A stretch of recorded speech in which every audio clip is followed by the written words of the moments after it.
Bugün Battalgazi Belediye Başkanımız Sayın Bayram Taşkın fabrikamızı ve çalışanlarımızı ziyaret etti. Ben şahsım ve temsil ettiğim topluluk adına Sayın Başkanıma çok teşekkür ediyorum.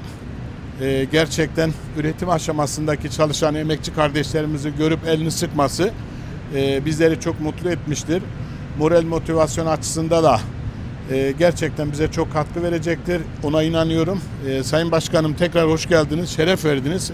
Bilindiği gibi Malatya Şeker Fabrikası 1950 yıllarda rahmetlik Menderes döneminde Türkiye'de kurulan 11 fabrikadan biridir. Ve 1950 yıllardan bu yana yaklaşık 70 yıldır üretimine aralıksız devam eden hem Malatya yöresine hem bölgeye gerek katma değer gerek İslam açısından önemli bir katma değer yaratan bir kuruluştur. Biz bunu hep iddia ediyoruz. Bölgenin en büyük kamu iktisadi kurumu diyoruz. Bu senede 1 Eylül itibariyle pancar alımına başladık. Yaklaşık 520 bin ton pancar tesellüm etmeyi hedefliyoruz. Bunun yaklaşık 480 binini işlemeye hedefliyoruz.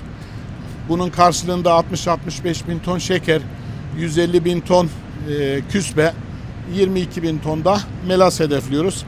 Ben tekrar bu ziyaretinizden dolayı Sayın Başkanım hoş geldiniz, şeref verdiniz, bizi mutlu ettiniz. Kıymetli Malatyalı hemşerilerimiz, kardeşlerimiz, bugün Malatya'mızın ve bölgenin göz bebeği, kamu iktisadi teşekkülü olan şeker fabrikamızdayız.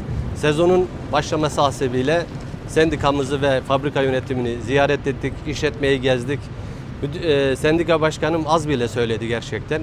70-75 yıldır üretim yapan ve her sene kendini modernize eden bir işletme. Bütün tesisi neredeyse gezdik. Enerjisi kendisi üreten, çevreye zarar vermeyen bütün arıtma tesisleriyle hem mazisi olan hem de modern teknoloji kullanan güzide bir mekan, stratejik bir ürünü üretiyor, şeker. Bu seneki hedefleri 65 bin ton şeker. Bu gerçekten büyük bir rakam. Nezih bir mekan, güzel bir mekan, yeşili bol bir mekan. Ben fabrika idaresini, sendikayı, bütün emekçi kardeşlerimi tebrik ederim. Bölgeye, ülkemize gerçekten büyük bir katma değer katıyor. Kazasız belasız bir üretim yılı diliyorum. Başarılar diliyorum. Bereketli olsun.